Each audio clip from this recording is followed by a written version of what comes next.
Brought to you by CSGEF Program on the Future of Gulf and Global Security and Development GGDS. This documentary, Multilateralism, Between Hope and Hurdle, Insights from Munich Security Conference 2025, explores the transition towards a multipolar world where influence is shared among diverse nations. The film features interviews with leading experts and explores the reactions to multipolarity, the need for collaboration, and the promise of a more inclusive and equitable global governance.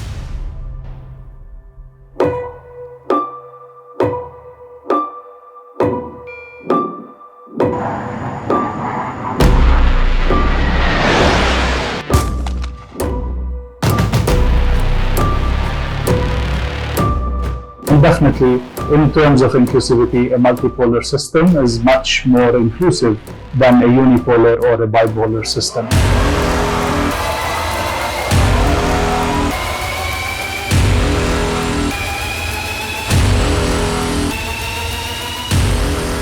That regime power or the other to create some kind of hegemony in its own surroundings.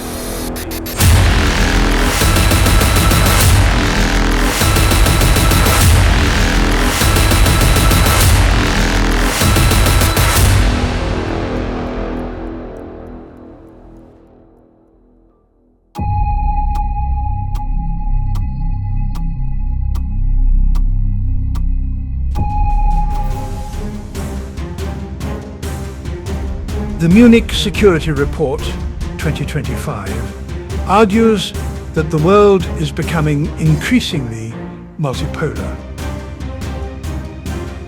The report describes a shift in power towards a larger number of actors and increasing polarization on international and domestic levels. The report focuses on countries considered potential poles in an emerging multipolar order. The report highlights the potential for a multipolar world to be fairer, more just, and peaceful, but also to reverse progress, fuel inequalities, damage human rights, constrain global problem solving, and make war more likely.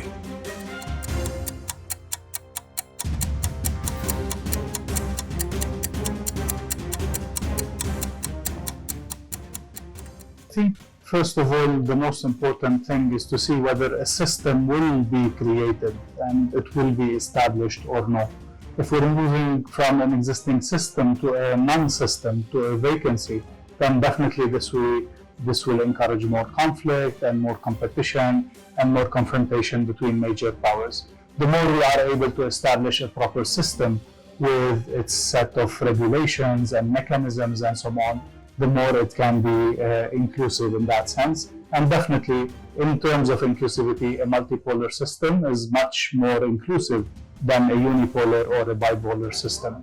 So in general, it will be a positive thing in that regard.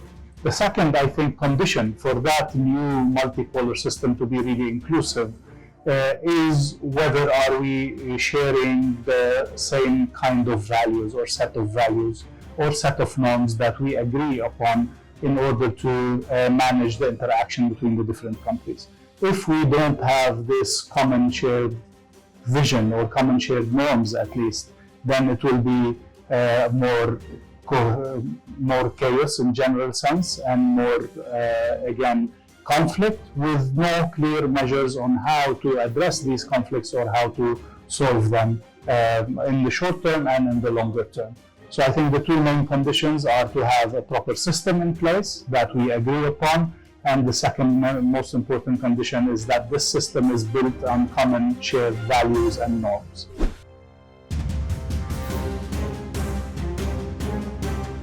The report emphasizes the need to recommit to the rules laid down in the Charter of the United Nations and the Universal Declaration of Human Rights to preserve common ground in a multipolar world. The world's international system shows elements of unipolarity bipolarity, multipolarity, and non-polarity. Multipolarization is evident in the diffusion of material power and the ideological bifurcation between varieties of governance model. Multipolarization engenders mixed feelings across the world, with optimistic readings highlighting opportunities for more inclusive global governance. The pessimistic reading suggests multipolarization increases the risk of disorder and conflict and undermines effective cooperation.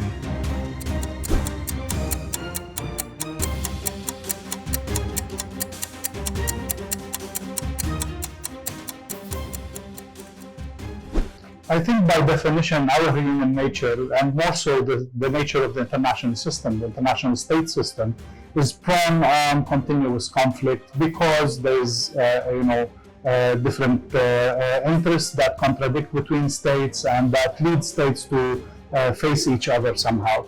Of course, now we can see certain hotspots that we can already feel. For example, we can speak about the South China Sea. We can speak about, now with everything that's happening in Russia and Ukraine, a potential hotspot in East Europe, and to see to which extent is Russia willing to go more aggressive or go more towards more expansionist influence and so on.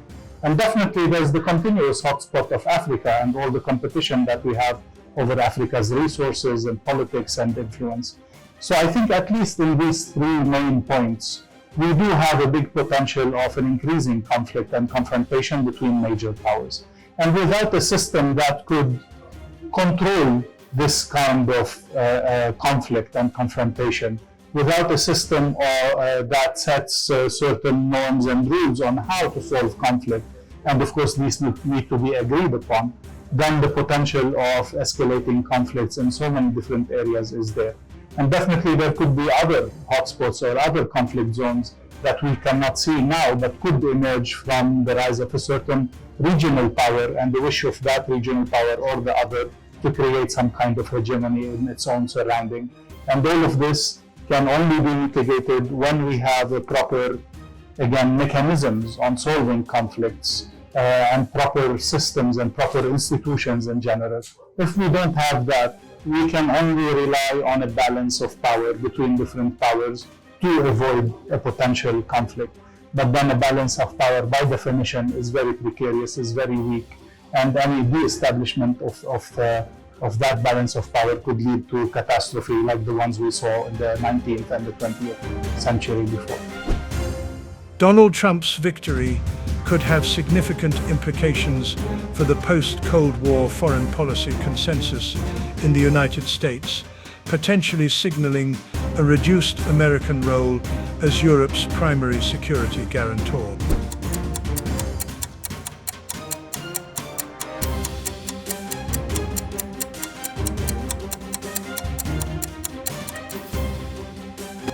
It has been growing for a while how the US is going towards more of an isolationist role. That comes back in the history of the US frequently. I could say that maybe 20 years now it's been building, and now more importantly with President Trump, we're seeing not only push towards isolationism, but a complete shift of foreign policy and the complete shattering of the principles on which the foreign policy of the US have been championing over the 20th century. So all the concepts of global governance, or the concepts of globalization, the international monetary system, all these ideas are now being challenged by the US itself, and thus this is opening the door wide to what are the possible outcomes that could come out of this major shift in American foreign policy. Now, on the other hand, and the second part of the question, I think this is automatically pushing for a faster and a more coordinated alternatives that are being brought by other powers, be it from the Shanghai Development Bank to the BRICS to the focus of the EU on its own defense policy and rethinking how they think about their own defense policy.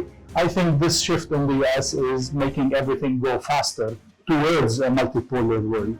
And this new multipolar world is growing, if I may say, on different dimensions in parallel, be it the security, be it the monetary, be it the development and international aid, be it even to a certain extent international law. And this is what presents us with a very big challenge on what will be the main shape of that new multipolar system.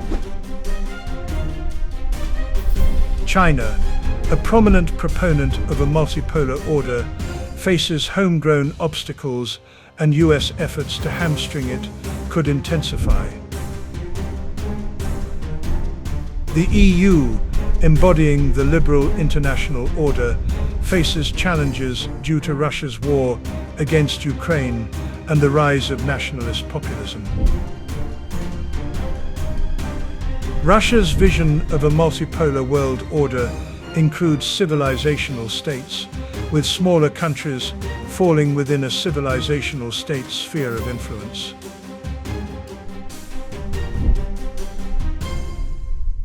India's policy of multi-alignment raises doubts about its willingness to take on a more prominent role in global peacemaking efforts.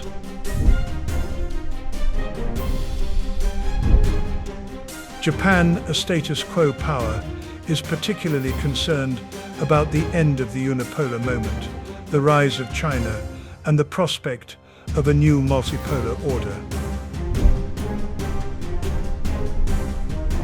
Brazil sees the emergence of a multipolar order as an opportunity to reform outdated power structures and give countries of the global south a stronger voice.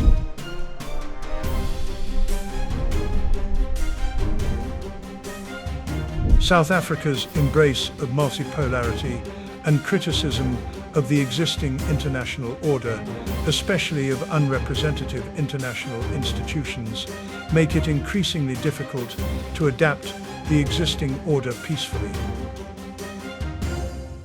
The world could benefit from some depolarizations to materialize cooperation among the great and not so great powers. Understanding multipolarity has become a significant topic in political speeches and strategy papers.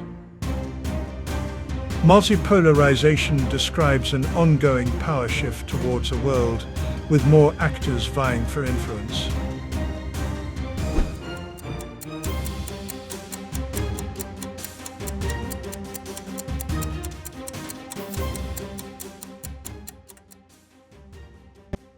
Definitely already visible how different international parallel institutions are being created. We gave the example of BRICS or any other institutions that are being created, even new roles of regional powers. They are pushing for a different alternative option, and they are creating parallel institutions. So instead of the existing institutions that we have, these parallel institutions will start to grow and have more and more influence, and alternatively, maybe little by little, replace completely the existing institutions that we have on the international system, from the UN to the other regional cooperation institutions or financial institutions or other.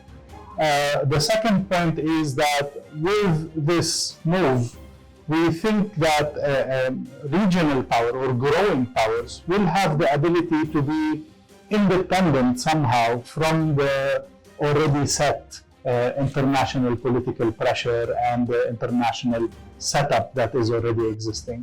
This independence of these new growing regional powers will give them the ability to choose from so many different options that they have in front of them and not be restricted to one specific way of doing things or even institutions through which to do these things. And this independence and this flexibility will give them the opportunity to grow and to play a larger role, and maybe even create their own institutions that could also be some kind of a replacement to the existing institutions in the international system. The first dimension of multipolarizations captures the trend toward multipolarity. The US still accounts for almost 40% of nominal global defense spending, with China being the second largest spender.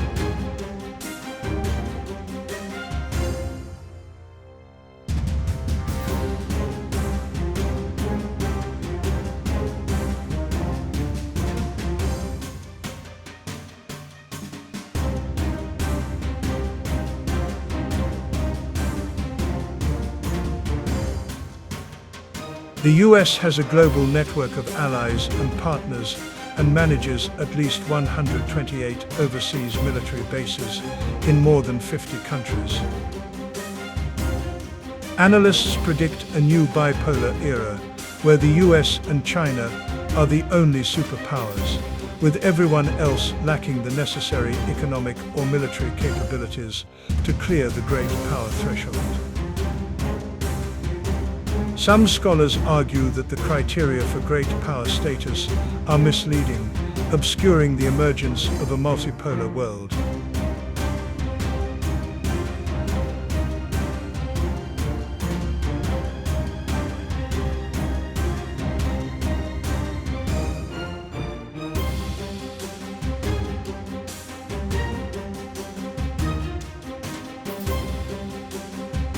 Public views on global polarity are shaped by the number of states recognized as great powers, with the US, China, and Russia being the most acknowledged. Approximately 1/3 of people see the US as the sole superpower, another third view a US-China dominance, while a quarter believe in the influence of other powers. Majorities in G7 and BRICS countries perceive between 3 to 9 great powers, indicating a varied understanding of global influence. France is seen as a great power by half its citizens, while India and Germany have mixed perceptions, with Germany recognized by majorities outside its own country. There is a potential shift towards multipolarity, suggesting a world where multiple nations hold significant influence, though the relevance of historical multipolarity remains uncertain.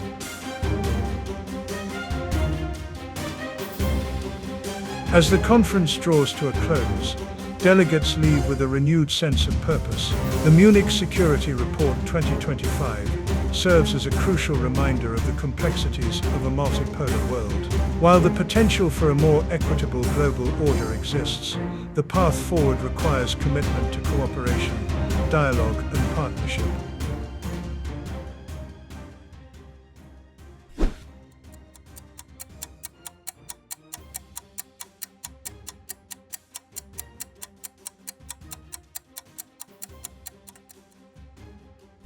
So the international system was set in place on the basis of promoting peaceful cooperation between states and establishing order in the international system and solving conflicts in peaceful means.